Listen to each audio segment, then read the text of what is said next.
অর্থাৎ আই শ্রোতা, তোমার নিকট যা কল্যাণ পৌঁছে ফামিন আল্লাহ, তা আল্লাহ তাআলার নিকট থেকে পৌঁছে। মুমিনকে যখন রোগ স্পর্শ করে ফুম্মা আফাহুল্লাহু মিনহু, এরপর আল্লাহ তাকে সুস্থতা দান করেন, কানা কাফারাতান লিমা মাদা মিন দুনুবিহি, তখন তা পূর্ববর্তী গুনাহসমূহের কাফারা হয়ে যায়। রমজানের প্রথম রাত্রে ইশারের নামাজের পর প্রত্যেক মুসলমানের উচিত 4 রাকাত নফল নামাজ পড়া। এই নামাজের নিয়ম হলো, প্রথম রাকাতে সোমবার যে গোসলের নিয়ম বর্ণিত হয়েছে তা হলো সফর মাসের শেষ বুধবার ফজরের নামাজের পর সূর্যোদয়ের পূর্বে দোয়া ও নকশা লিখিত পরিষ্কার কলাপাতা কিংবা কলাপাতা না পেলে কাগজ চুবানো নিয়মে 6 রাকাত নামাজ আদায়, এরপর ওয়াজিফা এবং দোয়া সমূহ পাঠ করবেন। এসেছে চাহার সোমবার গোসলের পর চাষের সময় 2 রাকাত নফল নামাজ রয়েছে, প্রত্যেক রাকাতে সূরা ফাতিহার পর 11 বার। সফর মাসের শেষ বুধবার সহ সারা বছরের যে কোনো সময় আয়াতে সালাম লিখিত পাতা কিংবা কাগজ ভিজিয়ে পানি পান করা হিদায়তের নূর, বরকত ও শিফা লাভের মাধ্যম বলেছেন। কিন্তু কেউ কেউ 81 নং মাসআলা দেখে 82 নং মাসআলা না দেখে অথবা আলা হযরতের ফতোয়ার স্টাইল না বুঝে আলা হযরতের নামে অপবাদ ছড়ান যে কাগজ কিংবা পাতায় ভেজানো পানি ব্যবহার করাকে তিনি বেদুনিয়াত বলেছেন। অথচ আলা হযরত রাহমাতুল্লাহি আলাইহি আখেরি চাহার সোমবার সম্পর্কে জনসাধারণের মধ্যে কেবল ভুল ধারণা এবং কুপ্রথাদি সংশোধন করেছেন। খ্রিস্টাব্দে যার ফতোয়ার সূত্র ধরে অত্যাচারী ইংরেজদের বিরুদ্ধে মহাবিদ্রোহের দামামা বেজে ওঠে তিনি হলেন আল্লামা ফজলে হক খায়রাবাদী রহমতুল্লাহি আলাইহি। তিনি ছিলেন মুসলিম জাহানের দ্বিতীয় খলিফা হযরত ওমর ইবনুল খাত্তাবের কাজ ছিল তার প্রতিদিনকার দায়িত্ব। সেখানে যাওয়ার সময় সাথে করে তিনি কাফনের কাপড় নিয়ে যান। ওই কাফনের কাপড়ে আরবি ভাষায় কাঠকয়লা দিয়ে লিখেন আস-সাওরাতুল হিন্দিয়া, যাতে উঠে এসেছে ক্ষুধার্ত সিংহ হরিণ কিংবা ছাগলকে যেভাবে শিকার করে ব্রিটিশরা ভারতীয় মুসলমানদের সাথে সেভাবে আচরণ করেছিল, যাতে তুলে ধরা হয় যুদ্ধাগনের শাহাদতের ইতিহাস, অনেক মসজিদ মাদ্রাসা এবং কোরআন ধ্বংসযজ্ঞের বর্ণনা।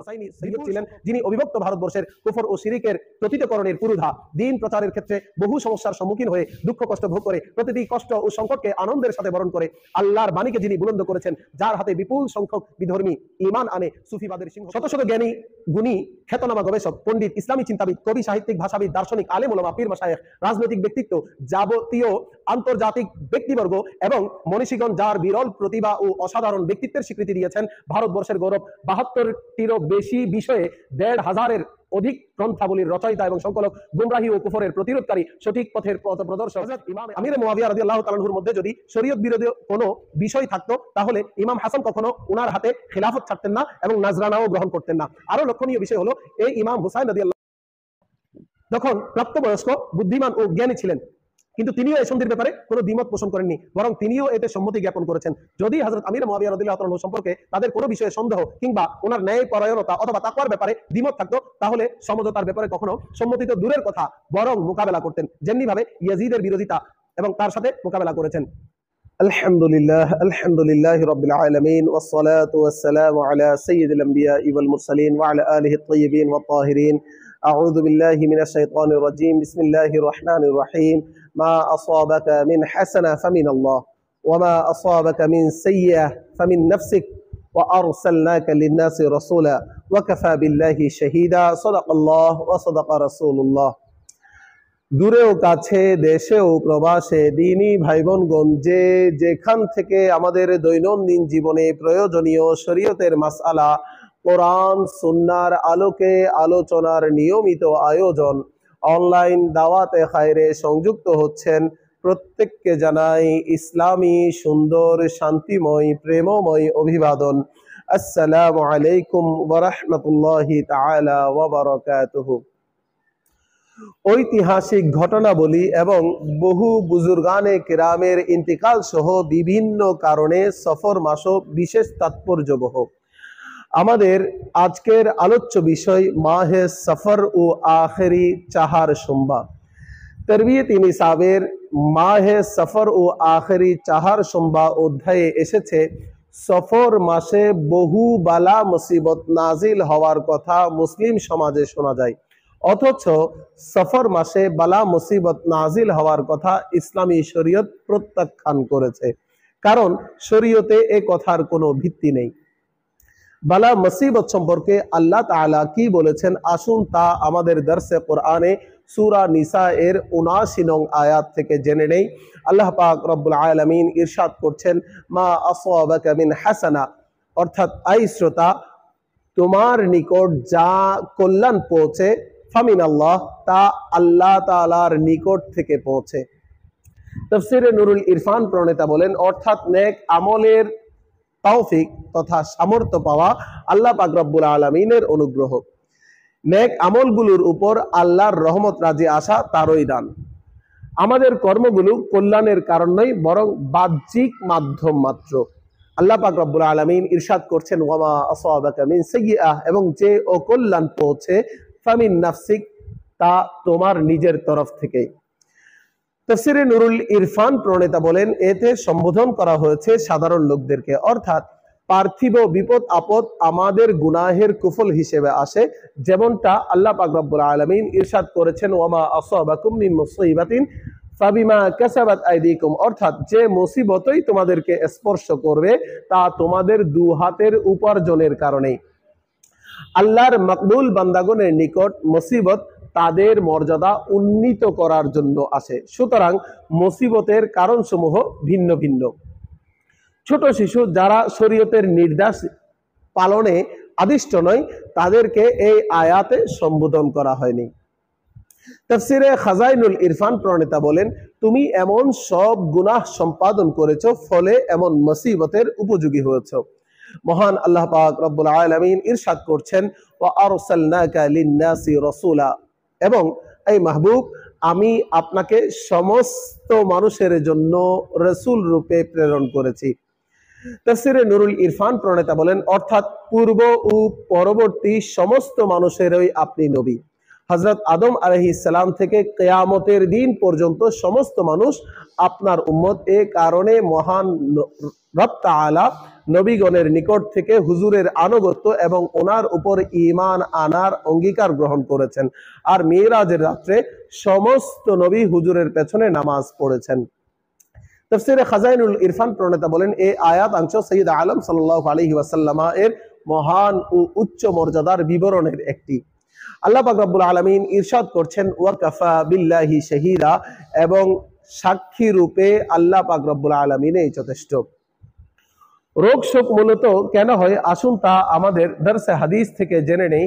আমাদের আজকের নির্বাচিত হাদিস শরীফ খানার রেফারেন্স হচ্ছে মিশকাতুল মাসাবিহ কিতাবুল জানাইজের বাবু ইয়াদাতিল মারিদি ওয়া তাওয়াবিল মারাদ অধ্যায়ের মধ্যে এসেছে দ্বিতীয় পরিচ্ছেদের 49 নম্বর হাদিস, পুরো মিশকাত শরীফের 1571 নম্বর হাদিস, আবু দাউদ শরীফের হাদিস। হযরত আমির রাম রাদিয়াল্লাহু তাআলা আনহু থেকে বর্ণিত, তিনি বলেন, যাকারা রাসূলুল্লাহ সাল্লাল্লাহু আলাইহি ওয়াসাল্লাম আল আসকামা, আল্লাহ রাসূল সাল্লাল্লাহু আলাইহি ওয়া আলিহি ওয়াসাল্লাম রোগ সমূহের বর্ণনা করলেন। ফাকালা, তখন নবীজি ইরশাদ করলেন, ইন্নাল মুমিনা ইযা আসাবাহু সাকামা, মুমিনকে যখন রোগ স্পর্শ করে, সুম্মা আফাহুল্লাহু মিনহু, এরপর আল্লাহ তাকে সুস্থতা দান করেন, কানা কাফারাতান লিমা মাদা মিন যুনুবিহি, তখন তা পূর্ববর্তী গুনাহ সমূহের কাফারা হয়ে যায়। ওয়া মাউইযাতান লাহু ফিমা ইস্তাকবিলু, এবং ভবিষ্যতের জন্য তা উপদেশ হয়ে যায়। মিরআতুল মানাজিহ ফি শরহ মিশকাতুল মাসাবি গ্রন্থকার বলেন, কেননা মুমিন অসুস্থতার সময় স্বীয় গুনাহ থেকে তওবা করে নেই। সে মনে করে যে আমার এই অসুস্থতা আমার কোনো গুনাহের কারণে হয়েছে, এবং সম্ভবত এটা আমার শেষ অসুস্থতা, যার পরে মৃত্যুই আসবে। এজন্য আরোগ্য লাভের সাথে সাথে তার ক্ষমাও নসিব হয়ে যায়। আল্লাহ রাসূল সাল্লাল্লাহু আলাইহি ওয়া আলিহি ওয়াসাল্লাম ইরশাদ করলেন, ওয়া ইন্নাল মুনাফিকা ইযা মারাদা, যখন মুনাফিক অসুস্থ হয়, তুম্মা ওফিয়া, এরপর তাকে সুস্থতা দেওয়া হয়, কানা কাল বাঈর, তবে সে ওই উটের ন্যায় হয়ে যায়, আকাল্লাহু আহলুহু, যাকে সেটার মালিকরা বেঁধে দিয়েছে, তুম্মা আরসালুহু, এরপর তাকে খুলে দিল, ফালাম ইয়াদরি লিমা আকলুহু, সেটা জানে না তাকে কেনই বা বাধা হয়েছে, ওয়ালাম ইয়াদরি আরসালুহু, এবং সেটা জানে না তাকে কেনই বা খুলে দেওয়া হয়েছে। মিরআতুল মানাজিহ ফি শরহ মিশকাতুল মাসাবি গ্রন্থকার বলেন, বরং অলস মুনাফিক এটা মনে করে যে অমুক কারণে আমি অসুস্থ হয়েছি এবং অমুক ঔষধ দ্বারা আমি আরোগ্য লাভ করেছি। উপকরণগুলোতে এমন ভাবে ফেসে থাকে যে, এবং উপাদানগুলোর মাধ্যমের প্রতি এতটাই মত্ত থাকে যে তার সৃষ্টিকর্তার প্রতি কোনো দৃষ্টি যায় না, তাওবাও করে না, নিজের পাপ কাজের জন্য দুশ্চিন্তাগ্রস্ত হয় না। ফাকালা রাজুলুন ইয়া রাসূলুল্লাহ, ওয়ামাল আসকাম, তখন একজন ব্যক্তি আরজ করলেন, ইয়া রাসূলুল্লাহ, রোগসমূহ কি জিনিস? ওয়াল্লাহি মা মারিতু কাত্তু, আল্লাহর কসম আমি তো কখনো অসুস্থই হইনি। ফাকালা, তখন রাসূল করিম সাল্লাল্লাহু আলাইহি ওয়াসাল্লাম বললেন, কুম আন্না ফালাস্তা মিন্না, তুমি আমাদের কাছ থেকে চলে যাও, তুমি আমাদের অন্তর্ভুক্ত নও। মিরাতুল মানাজিহ ফি শারহি মিশকাতুল মাসাবি গ্রন্থকার বলেন, এই লোকটি মুনাফিক ছিল, যার কুফরের উপর মৃত্যু হওয়া রাসূলের ইলমের মধ্যে ছিল, এই কারণে এত কঠোরভাবে তাকে এই উত্তর দিয়েছিলেন। আলোচ্য হাদিস শরীফের ব্যাখ্যায় মিরকাতের সূত্রে মিরাতুল মানাজিহ ফি শারহি মিশকাতুল মাসাবির মধ্যে এসেছে, কোন কোন বর্ণনায় আছে যে ওই সময় এটাও বলেছেন, যে ব্যক্তি কোনো দুজকিকে দেখতে চায় সে যেন এই ব্যক্তিকে দেখে নেয়।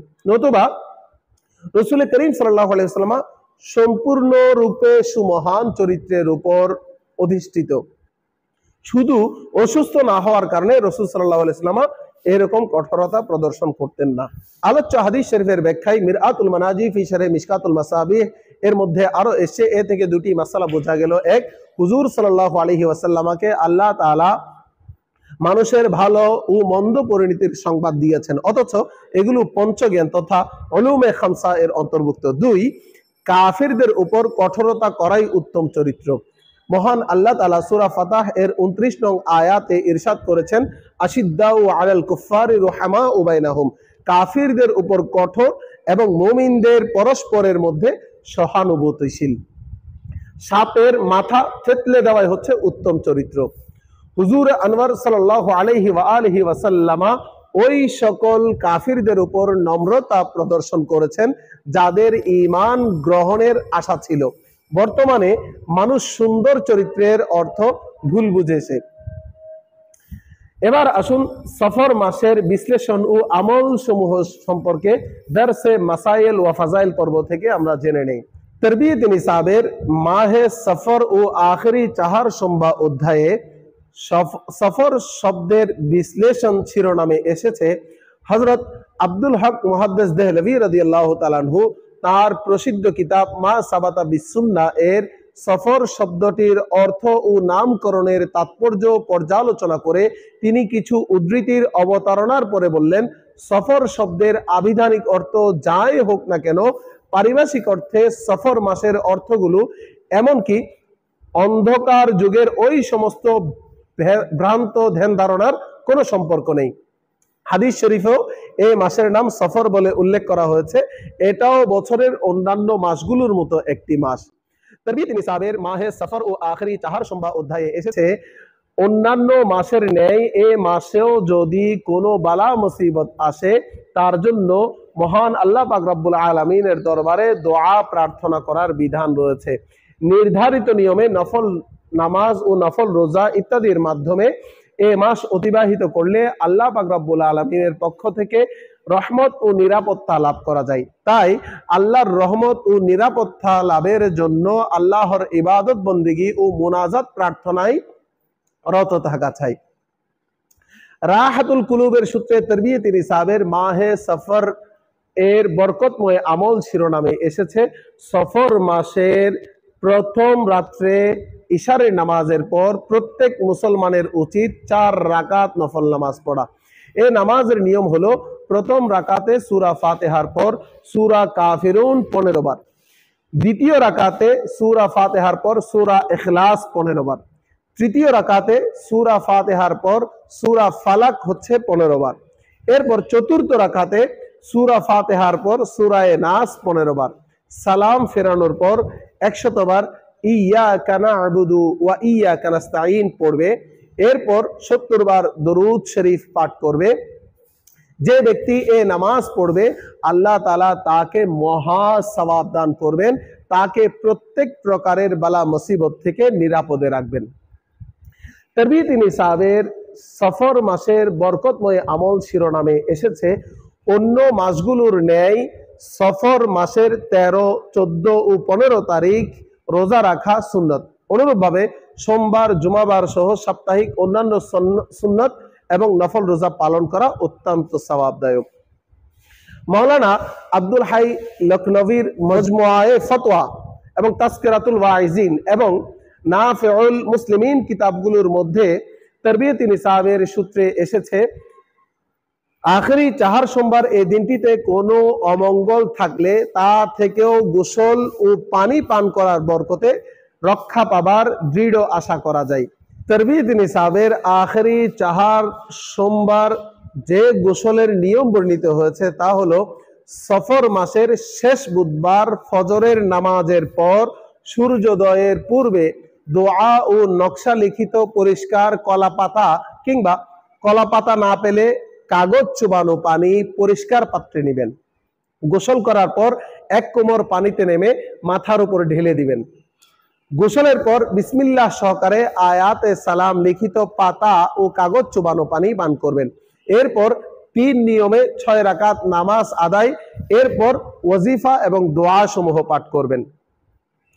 তারবিয়ত নিসাবে এসেছে চাহার সোমবার গোসলের পর চাশতের সময় 2 রাকাত নফল নামাজ রয়েছে। প্রত্যেক রাকাতে সূরা ফাতিহার পর 11 বার সূরা ইখলাস শরীফ, এরপরে 2 রাকাতে নফল নামাজে প্রথম রাকাতে সূরা ফাতিহার পর পড়বে সূরা আলে ইমরানের 26 এবং 27 নম্বর আয়াত, যেটা কুলিল্লাহুম্মা মালিকাল মুলকি তুতিল মুলকা মান তাশা ওয়া তানজিউল মুলকা মিম্মান তাশা ওয়া তুইজ্জু মান তাশা ওয়া তুযিল্লু মান তাশা বিয়াদিকাল খায়র ইন্নাকা আলা কুল্লি শাইইন কাদির তুলিজুল লাইলা ফিন নাহার ওয়া তুলিজুন নাহারা ফিল লাইল ওয়া তুখরিজুল হাইয়্যা মিনাল মাইয়্যিতি ওয়া তুখরিজুল মাইয়্যিতা মিনাল হাইয়্য ওয়া তারযুকু মান তাশা বিগাইরি হিসাব। এই 2 আয়াত দিয়ে প্রথম রাকাত এবং দ্বিতীয় রাকাতে সূরা ফাতিহার পর সূরাতুল ইসরায়ের 110 এবং 11 নং আয়াত, যেটা আল্লাহ পাক রব্বুল আলামিন কোরআনে বর্ণনা করেছেন, কুলিদু আল্লাহ আবিদুর রহমান আইয়ামান তাদউ ফালাহুল আসমাউল হুসনা ওয়ালা তাজহার বিসলাতিকা ওয়ালা তুখাফিত বিহা ওয়াবতাগি বাইনা যালিকা সাবিলা ওয়া কুল আলহামদুলিল্লাহিল্লাযী লাম ইয়াত্তাখিয ওয়ালাদান ওয়া লাম ইয়াকুল লাহু শারীকুন ফিল মুলকি ওয়া লাম ইয়াকুল লাহু ওয়ালিয়্যুম মিনায-যুল্লি ওয়া কাব্বিরহু তাকবীরা। এই 2 আয়াত দিয়ে দ্বিতীয় রাকাত পড়বে। এরপরে 6 রাকাতের মধ্যে লাস্ট 2 রাকাতের নিয়ম হলো প্রতি রাকাতে সূরা ফাতিহার পর 3 বার সূরা ইখলাস শরীফ পাঠ করবে। এরপর সালাম ফেরানোর পর সূরা ইনশিরাহ 80 বার, সূরা তিন 80 বার, সূরা নাসর 80 বার এবং সূরা ইখলাস শরীফ 80 বার পাঠ করবে। এরপর 70 বার দরুদ শরীফ পাঠ করে আখেরি চাহার সোমবার যে দোয়া রয়েছে সেটা পড়বে, সেটা হচ্ছে আল্লাহুম্মা সররিফ আন্নি সুআ হাযাল ইয়াউম ওয়া আসিমনি সুআহু ওয়া নাজ্জিনি আম্মা আখাফু ফীহি মিন নুহুসাতিহি ওয়া কুরবাতিহি বিফাদলিকা ইয়া দাফিআশ শুরুর ওয়া মালিকান নুশুর ইয়া আরহামার রাহিমিন ওয়া সাল্লাল্লাহু তাআলা আলা সাইয়্যিদিনা মুহাম্মাদি ওয়া আলিহিল আমজাদি ওয়া বারিক ওয়া সাল্লিম। এই গোসলের পর নামাজ এবং দোয়ার বরকতে আল্লাহ পাক রব্বুল আলামিন তার হৃদয়কে ধনী করে দেবেন। তারবিয়ত নিসাবের মাহে সফর ও আখেরি চাহার সোমবার অধ্যায়ে এসেছে ইতিহাস সমূহ পর্যালোচনা করলে দেখা যায় যে সফর মাসের শেষ ভাগে হুজুর সাল্লাল্লাহু আলাইহি ওয়াসাল্লাম এর সুস্থতাবোধ করার পক্ষে সুস্পষ্ট কোনো নির্ভরযোগ্য তথ্য পাওয়া যায় না, বরং আল্লামা খাত্তাবী, হাকিম আবু আহমদ, ইমাম আসসালানি, ইমাম বাইহাকি রহমতুল্লাহি আলাই এর প্রসিদ্ধ ইতিহাস গ্রন্থসমূহ পর্যালোচনা করলে যে তথ্যসমূহ পাওয়া যায় তা হলো হুজুর সাল্লাল্লাহু আলাইহি ওয়াসাল্লাম সফর মাসের শেষ দিক থেকে অসুস্থতা বোধ করতে থাকেন। আল্লামা গাজী শেরে বাংলা রহমতুল্লাহি আলাই এর মজমুআয়ে ফতওয়ায়ে আজিজিয়া এবং জাওয়াহিরে কনজে পঞ্জুমের সূত্রে তারবিয়ত নিসাবের আখেরি চাহার সোমবার গোসল শিরোনামে এসছে সফর মাসের আখেরি চাহার সোমবার বা শেষ বুধবার বিশেষত আমাদের দেশের মুসলমানগণ বিশেষ দোয়া চোবানো পানি দ্বারা গোসল করেন এবং আয়াতে শিফা লিখে সেগুলো পানি জলে চুবিয়ে পান করে থাকেন। এই আমলটি আমাদের দেশে যুগ যুগ ধরে চলে আসছে। এই প্রসঙ্গে বিশেষভাবে লক্ষণীয় বিষয় হচ্ছে এই আমলটির উৎস হিসেবে ওই দিন আমাদের আকা ও মাওলা হুজুর সাল্লাল্লাহু আলাইহি ওয়াসাল্লাম এর সুস্থতা অনুভব করা এবং এরপর হুজুরের গোসল করার যে তথ্য উল্লেখ করা হয় সে সম্পর্কে মতবিরোধ থাকলেও বরকতময় দোয়া ও আল্লাহর কালামের আয়াত সমূহ চুবানো, পানি দ্বারা গোসল করা এবং পানি পান করার ফজিলত ও উপকারিতা সম্পর্কে কারো দ্বিমত নেই। আখেরি চাহার সোমবার এর সাথে সংশ্লিষ্ট আগের যুগের কিছু কুসংস্কার যা বিভিন্ন কিতাবে পাওয়া যায়, যেমন ওই দিন হুজুর করিম সাল্লাল্লাহু আলাইহি ওয়া আলিহি ওয়াসাল্লাম অসুস্থতা থেকে আরোগ্য লাভ করার ধ্যান ধারণা এবং আরোগ্য লাভ করার ফলে খাদ্য মিষ্টি বিতরণ করা এবং এটাকে কেন্দ্র করে মরুভূমি কিংবা জঙ্গলে ভ্রমণে বা শিকারে যাওয়া, আবার কোথাও কোথাও ওই দিনকে মঙ্গলশূন্য মনে করে ঘরের পুরনো জিনিসপত্র ভেঙে ফেলে দেওয়া, কেউ অসুস্থ থাকলে ওই দিন হুজুর সাল্লাল্লাহু আলাইহি ওয়াসাল্লাম সুস্থতা লাভ করেছেন বলে বিশ্বাসের ভিত্তিতে তাবিজ কবজ করে ওই রোগীকে ব্যবহার করা, এগুলো কিতাবের মধ্যে এসছে।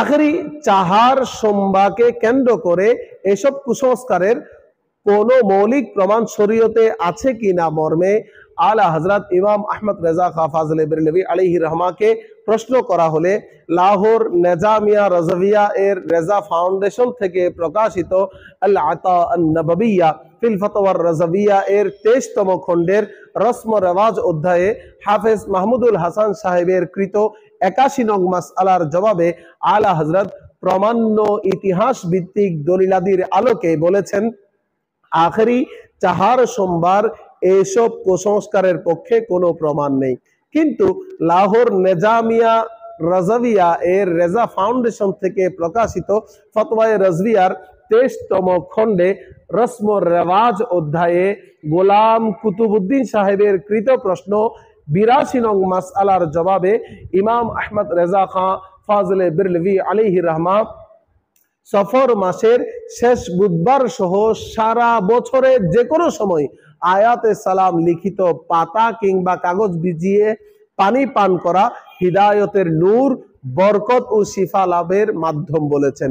কিন্তু কেউ কেউ 81 নং মাসআলা দেখে 82 নং মাসআলা না দেখে অথবা আলা হযরতের ফতোয়ার স্টাইল না বুঝে আলা হযরতের নামে অপবাদ ছড়ান যে কাগজ কিংবা পাতায় ভেজানো পানি ব্যবহার করাকে তিনি বেবুনিয়াদ বলেছেন। অথচ আলা হযরত রহমতুল্লাহি আলাইহি আখেরি চাহার সোমবার সম্পর্কে জনসাধারণের মধ্যে কেবল ভুল ধারণা এবং কুপ্রথাদি সংশোধন করেছেন।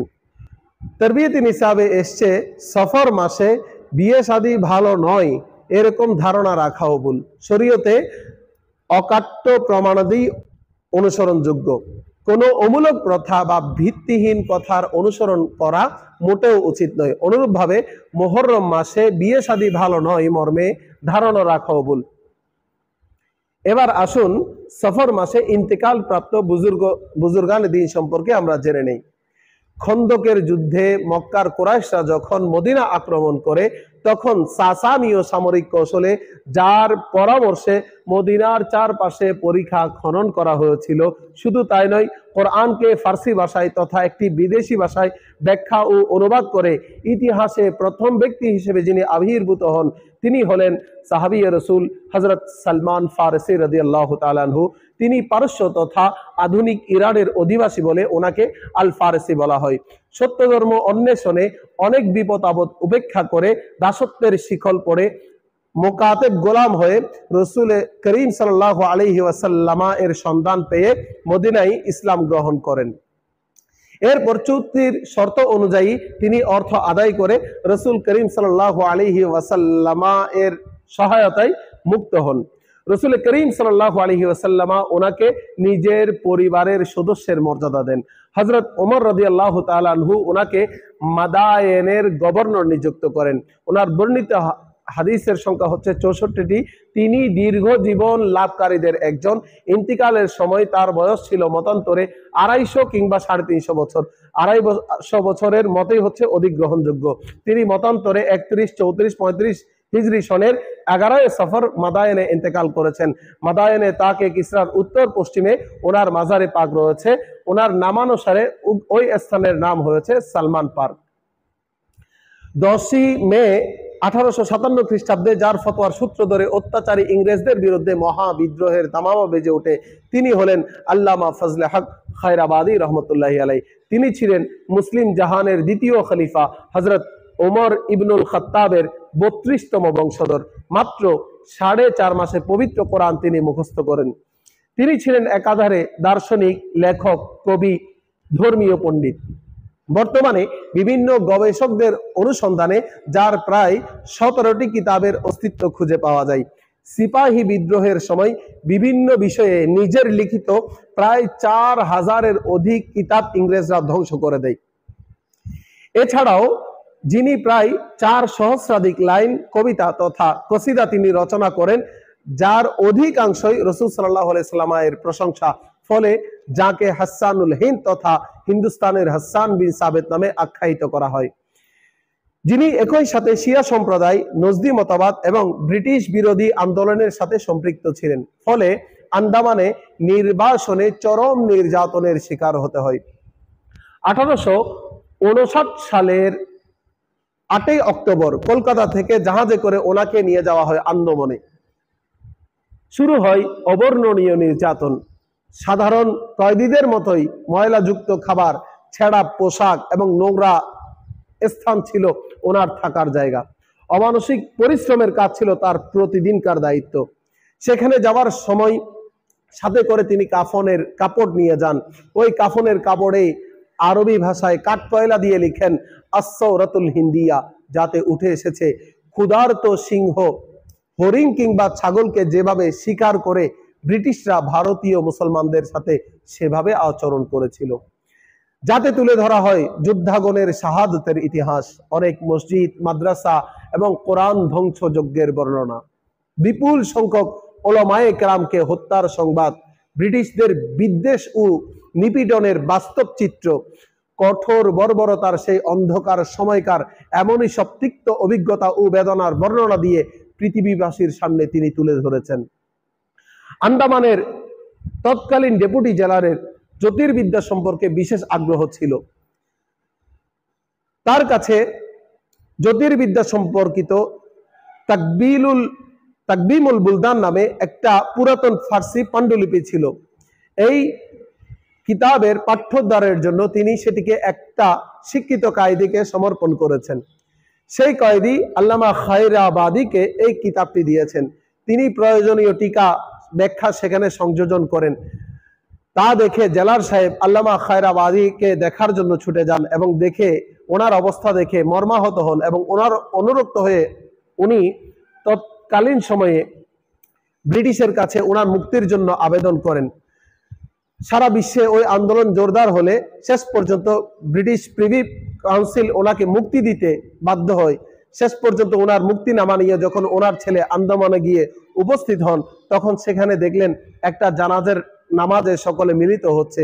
উক্ত জানাজায় শরীক হয়ে শেষ হওয়ার পরে তিনি জানতে পারলেন ওনার পিতা জগৎ বিখ্যাত জ্ঞান সাধক আল্লামা খায়রাবাদীর জানাজা এইমাত্র সম্পন্ন হয়েছে। আজাদী আন্দোলনের কিংবদন্তি এই মহান মনীষী আন্দামান জীবনের 1 বছর 11 মাস অতিবাহিত করে 20 আগস্ট 1861 খ্রিস্টাব্দ মোতাবেক 1278 হিজরির 12 সফর মহান সর্বশক্তিমান রবের ডাকে সাড়া দিয়ে তিনি ইন্তিকাল করেছেন। আল্লাহ পাক রব্বুল আলামিন ওনার রূহানি ফয়ুজাত বারাকাত আমাদের সকলকে নসিব করুন। হাদিস সংকলন ও চর্চার ইতিহাসে যে মহান মনীষী চিরস্মরণীয় হয়ে আছেন, তাদের মধ্য থেকে অন্যতম একজন হলেন আবু আব্দুর রহমান আহমদ ইবনে শুআইব ইবনে আলী ইবনে সিনান আন-নাসাই। তিনি খোরাসানের উচ্চাঙ্গের হাফেজে হাদিস ছিলেন এবং সুনানে নাসাইয়ের প্রণেতা। তিনি ইলমুল হাদিসের জন্য ইরাক, হাজ্জাজ, মিশর সহ বিভিন্ন দেশে ভ্রমণ করেছেন। ইমাম দারেকুতনি বলেন, তিনি মিশর থেকে হজের উদ্দেশ্য বের হলে দামেস্কে মুসিবতের মধ্যে পতিত হন। এমত অবস্থায় ওনাকে মক্কায় নিয়ে যাওয়ার নির্দেশ দেওয়া হয়। সেখানে পৌঁছে তিনি ইন্তেকাল করেছেন। সাফা মারওয়ার মধ্যস্থলে ওনাকে দাফন করা হয়।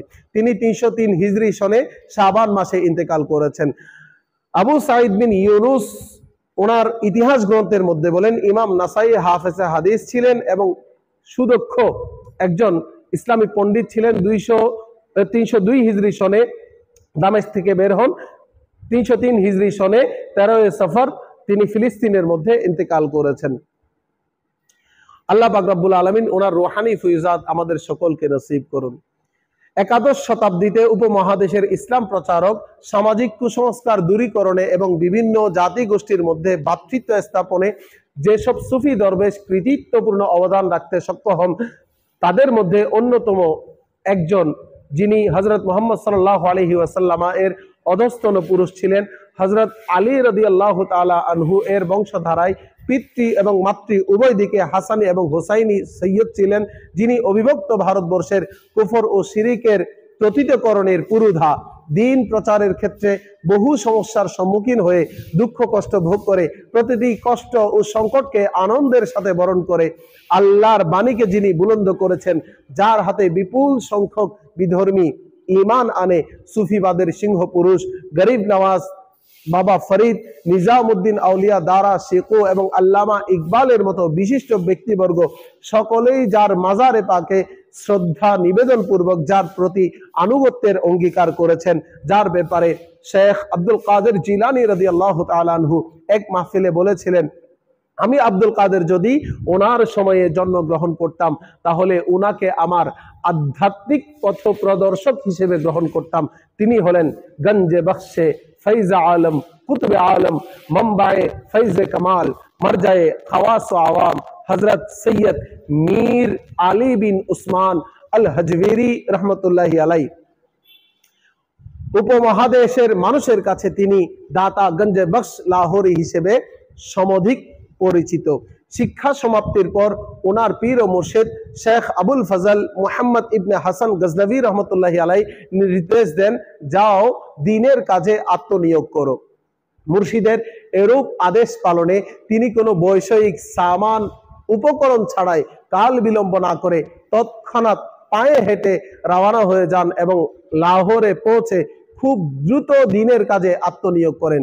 সম্ভবত ফার্সি ভাষায় সুফিবাদের প্রাচীনতম আনুষ্ঠানিক কিতাব প্রসিদ্ধ কাশফুল মাহজুব তথা মারেফতের মর্মকথা রচনার জন্য সবচেয়ে তিনি বিখ্যাত।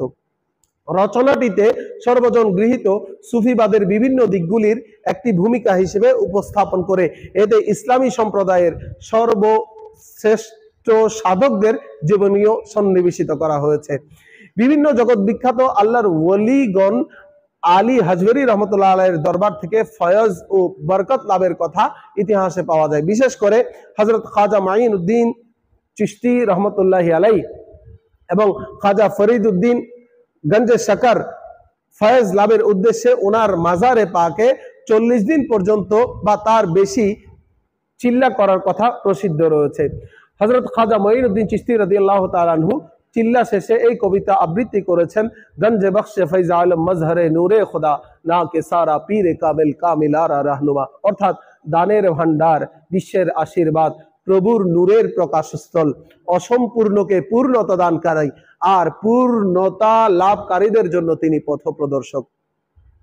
হাজবেরির মাজার প্রতিষ্ঠার পর ওনার দোয়ার সন্ধানে অসংখ্য মানুষ ওনার মাজার জিয়ারত করেছেন। ওনার ওয়াফাতের সাল নিয়ে ইতিহাসবিদদের মধ্যে মতবিরোধ রয়েছে।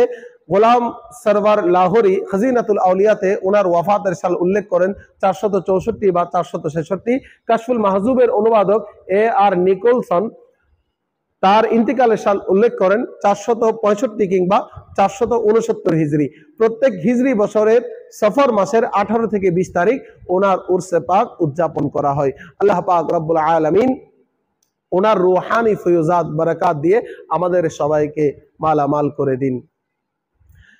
শত শত জ্ঞানী, গুণী, খ্যাতনামা গবেষক, পণ্ডিত, ইসলামী চিন্তাবিদ, কবি, সাহিত্যিক, ভাষাবিদ, দার্শনিক, আলেম ওলামা, পীর মাশায়েখ, রাজনৈতিক ব্যক্তিত্ব, যাবতীয় আন্তর্জাতিক ব্যক্তিবর্গ এবং মনীষীগণ যার বিরল প্রতিভা ও অসাধারণ ব্যক্তিত্বের স্বীকৃতি দিয়েছেন, ভারতবর্ষের গৌরব 72টিরও বেশি বিষয়ে 1,500-এর অধিক গ্রন্থাবলীর রচয়িতা এবং সংকলক, গুমরাহি ও কুফরের প্রতিরোধকারী, সঠিক পথের পথপ্রদর্শক, ইমামে আহলে সুন্নাত, মুজাদ্দিদে মিল্লাত, হামিয়ে সুন্নাত, কামিয়ে বেদআত, পেশওয়ায়ে আলেমা, মুক্তদায়ে ফাজিলা, বকিয়তুস সলফ, হুজ্জতুল খলফ, সাহেবে তসানিফে কাসীরা व मकामात आलिया, शेखुल इस्लाम, फ़ख्रुल हिंद, हज़रत अल्लामा आला हज़रत इमाम अहमद रज़ा खां फाजिल बरेलवी अलैहि रहमा 14 जून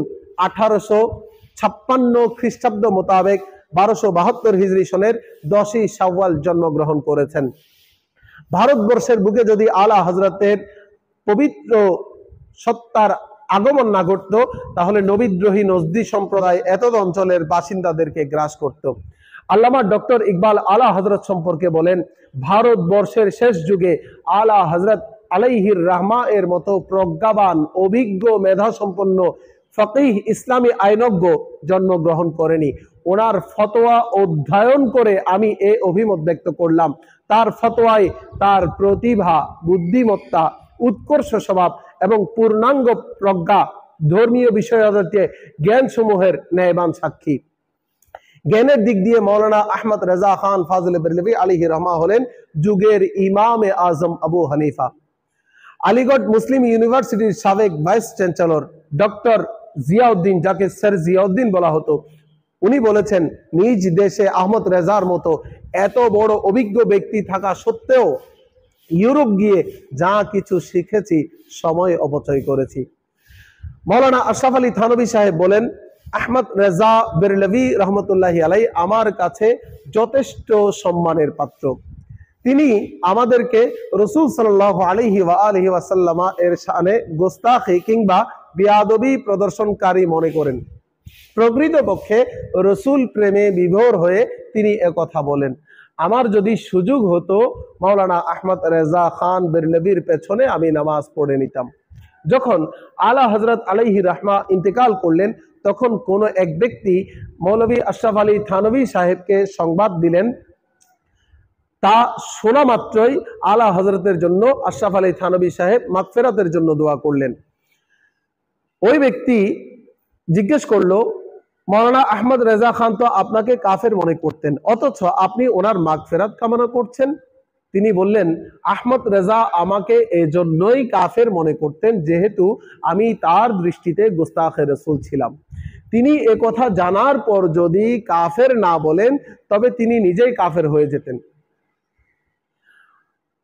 জামায়াত ইসলামীর প্রতিষ্ঠাতা মৌলানা আবুল আলা মওদুদী সাহেব বলেন, মাওলানা আহমদ রেজা খান মরহুম মগফুর আমার দৃষ্টিতে একজন অসাধারণ জ্ঞানী ও দূরদর্শিতার অধিকারী ব্যক্তিত্ব। তিনি মুসলিম মিল্লাতের একজন শীর্ষস্থানীয় নেতা। যদিও তার সাথে আমার কতিপয় বিষয়ে মতবিরোধ রয়েছে, তবুও আমি ওনার প্রভূত দ্বীনী খেদমতকে স্বীকার করি।